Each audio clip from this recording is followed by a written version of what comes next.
ओम श्री विष्णवे नमः। ओम उमा महेश्वराय नमः। प्रिय भक्तजनों, आप सभी को सावन पूर्णिमा और रक्षाबंधन की हार्दिक शुभकामनाएं। पूर्णिमा का दिन भगवान श्री हरि नारायण और माता लक्ष्मी को समर्पित होता है। हमारे शास्त्रों में बताया गया है कि श्री सत्यनारायण व्रत कथा का पाठ करने से व्यक्ति को 1000 यज्ञ करने के बराबर पुण्य फल की प्राप्ति होती है। सत्यनारायण भगवान व्रत कथा में भगवान विष्णु के सत्य स्वरूप के बारे में बताया गया है। इस व्रत का पाठ करने से घर में सुख समृद्धि का वास होता है और भगवान विष्णु की कृपा हमेशा बनी रहती है। प्रिय भक्तों, हमारे शास्त्रों के अनुसार हर महीने पड़ने वाली पूर्णिमा के दिन श्री सत्यनारायण भगवान की कथा सुनना या अपने घर में श्री सत्यनारायण भगवान की पूजा करवाना बहुत ही शुभ माना जाता है। इससे भगवान श्री हरि विष्णु और माता लक्ष्मी की कृपा सदैव सभी पर बनी रहती है। तो आज हम इस पूर्णिमा के अवसर पर श्री सत्यनारायण भगवान की संपूर्ण व्रत कथा सुनेंगे। तो आप सभी भक्तजन बड़ी ही श्रद्धा, ध्यान पूर्वक और प्रसन्न चित्त मन से भगवान श्री हरि विष्णु जी के कमल चरणों का ध्यान करते हुए इस कथा को सुनिए। तो सभी प्रेम से बोलिए, श्री सत्यनारायण भगवान की जय, सर्व देवी देवता की जय।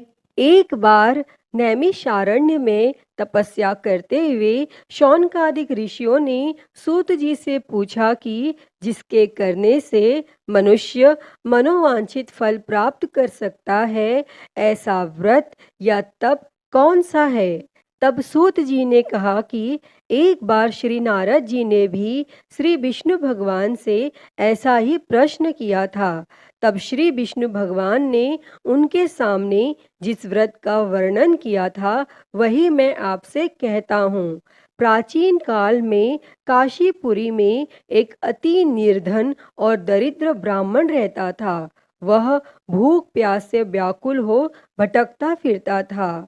एक दिन उसकी दशा से व्यतीत होकर विष्णु भगवान ने बूढ़े ब्राह्मण के रूप में प्रकट होकर ब्राह्मण को सत्यनारायण व्रत का विस्तार पूर्वक विधान बतलाया और अंतर ध्यान हो गए। तब ब्राह्मण अपने मन में श्री सत्यनारायण व्रत को करने का निश्चय करके घर लौट आया और इसी चिंता में उसे रात भर नींद नहीं आई और सवेरा होते ही वह सत्यनारायण के व्रत का संकल्प करके भिक्षा मांगने के लिए चल दिया और उस दिन उसे थोड़े ही परिश्रम में बहुत अधिक धन धान्य भिक्षा में प्राप्त हुआ और सायंकाल घर पहुंचकर उसने बड़ी श्रद्धा के साथ श्री सत्यनारायण भगवान का विधि पूर्वक पूजन किया और भगवान सत्यदेव की कृपा से वह थोड़े ही दिनों में धनवान हो गया और वह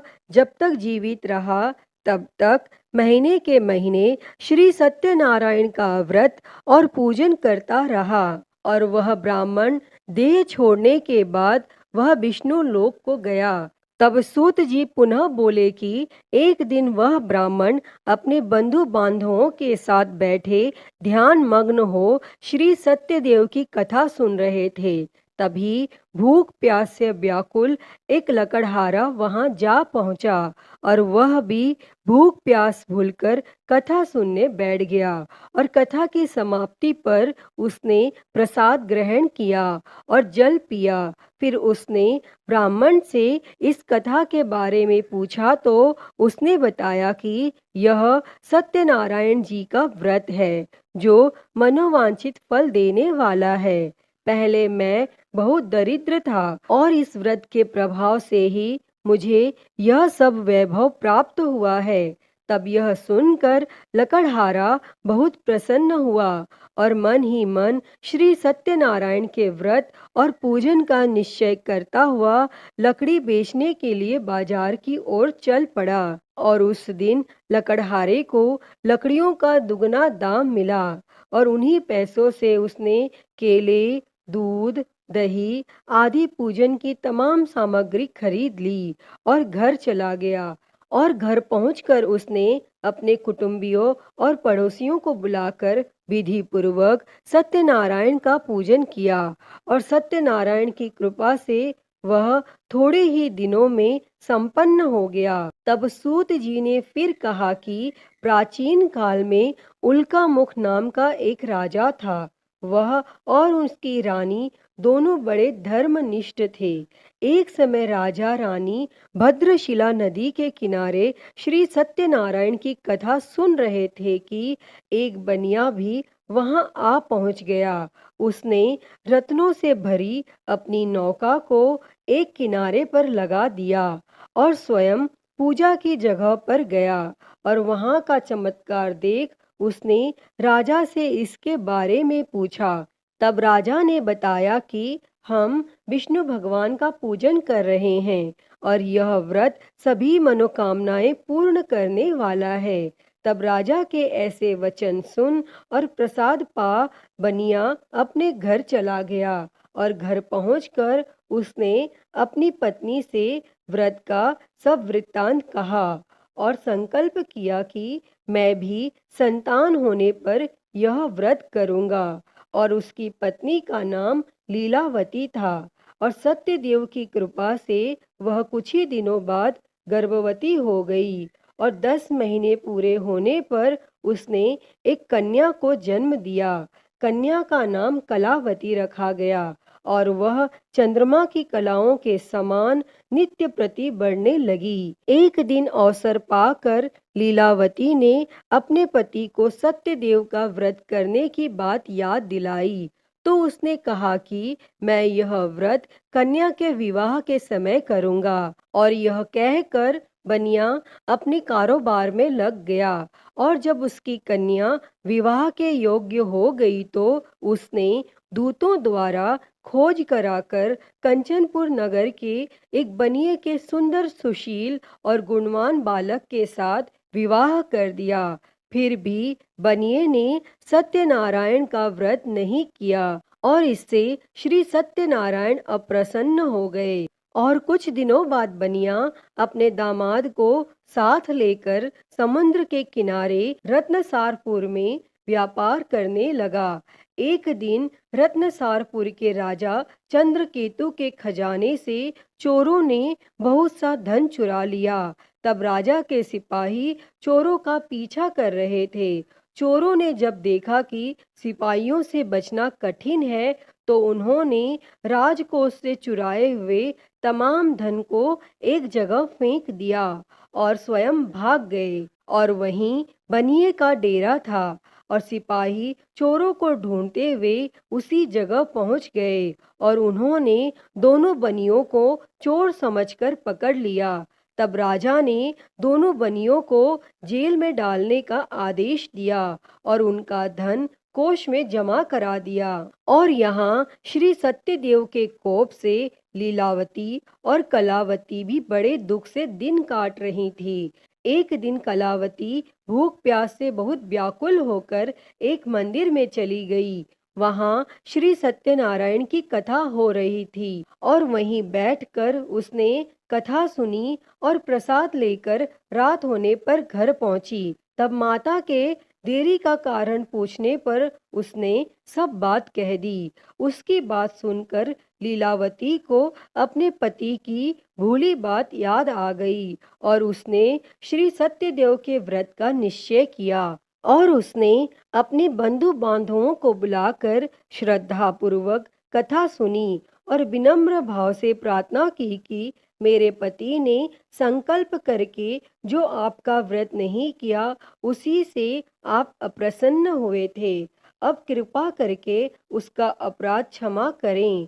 लीलावती की प्रार्थना से श्री सत्यदेव प्रसन्न हो गए और उसी रात्रि में श्री सत्यदेव ने राजा चंद्रकेतु को स्वप्न में दर्शन देकर कहा कि प्रातः काल होते ही दोनों बनियों को जेल से छोड़ दो और उनका सभी धन उन्हें लौटा दो, वरना पुत्र और पौत्र समेत तुम्हारा राज नष्ट हो जाएगा। और इतना कहकर श्री सत्यदेव तो अंतर ध्यान हो गए और राजा ने भी सबेरा होते ही दोनों बनियों को मुक्ति का आदेश दिया और साथ ही उनका धन उन्हें लौटा दिया और बहुत सम्मान पूर्वक उन्हें विदा किया।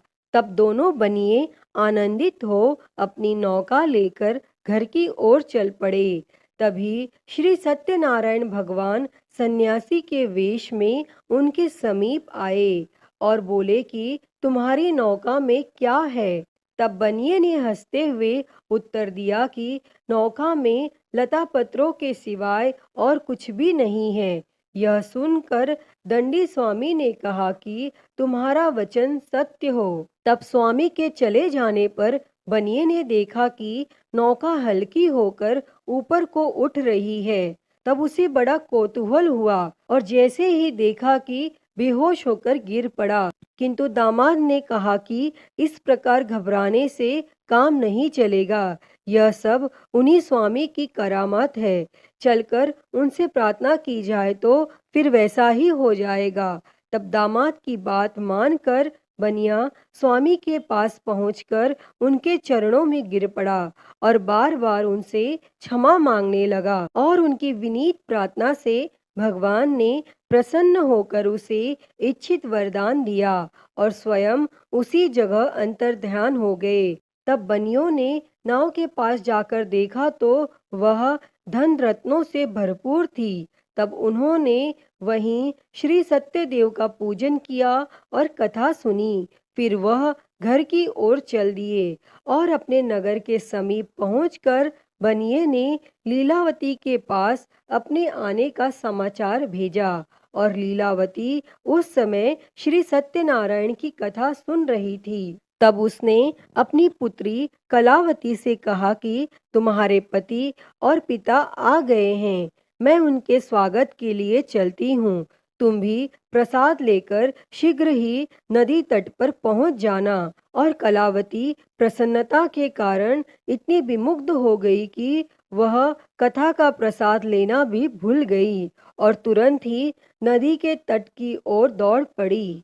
और वह ज्यों ही नदी के किनारे पहुंची त्यों ही उसके पति समेत नौका जल में डूब गई। और यह देख बनिया हाहाकार करके छाती पीटने लगा और लीलावती भी दामाद के शोक में विलाप करने लगी। और कलावती अपने पति की खड़ाऊ लेकर सती होने को तैयार हुई। तभी आकाशवाणी हुई कि हे वणिक, तेरी कन्या सत्यनारायण के प्रसाद का निरादर करके अपने पति से मिलने के लिए आतुर होकर दौड़ी आई है।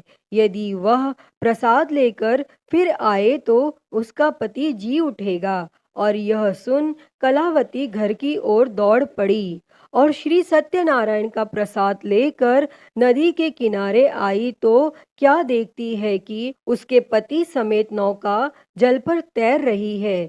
यह देख बनिया भी प्रसन्न हो गया और अपने घर पहुंच गया। और वह जब तक जीवित रहा तब तक श्री सत्यदेव का व्रत करता तथा श्रद्धा पूर्वक कथा सुनता रहा। इसके पश्चात सूत जी बोले कि एक समय तुंगध्वज राजा शिकार खेलने के लिए वन में गया हुआ था।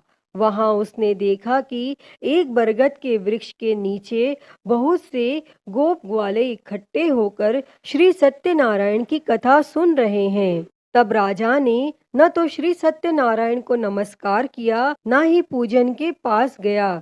तब गोपगण राजा को देखकर स्वयं प्रसाद लेकर उसके पास आए और प्रसाद को राजा के सामने रख दिया। लेकिन राजा ने प्रसाद की कुछ परवाह न की और महल की ओर चला गया। और राजद्वार पर पहुंचते ही राजा को मालूम हुआ कि उसके पुत्र पौत्र और धन संपत्ति सब नष्ट हो गए हैं। तब उसे वन की घटना स्मरण हो आई और उसने विचार किया कि श्री सत्यदेव के प्रसाद का निरादर करने के कारण ही मुझे यह दुख प्राप्त हुआ है।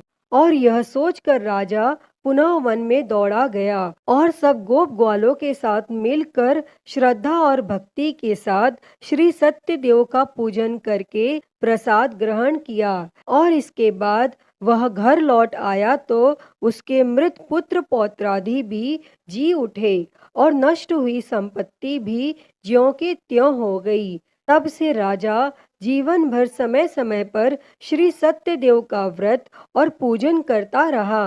हे श्री सत्यनारायण भगवान जी, इस कथा को कहते, सुनते और हुंकारा भरते पर सदैव अपनी कृपा बनाए रखना। तो बोलिए श्री सत्यनारायण भगवान जी की जय। तो प्रिय भक्तगणों, मैं उम्मीद करती हूँ कि आपको यह कथा पसंद आई होगी और अगर वीडियो अच्छी लगी हो तो इसे लाइक करें, ज़्यादा से ज़्यादा शेयर करें और कमेंट में सत्यनारायण भगवान की जय लिखना ना भूलें। और हरिहर भक्ति चैनल पर अगर आप नए हैं तो इस चैनल को सब्सक्राइब कर नोटिफिकेशन बेल को ज़रूर ऑन कर लें। हर हर महादेव। धन्यवाद।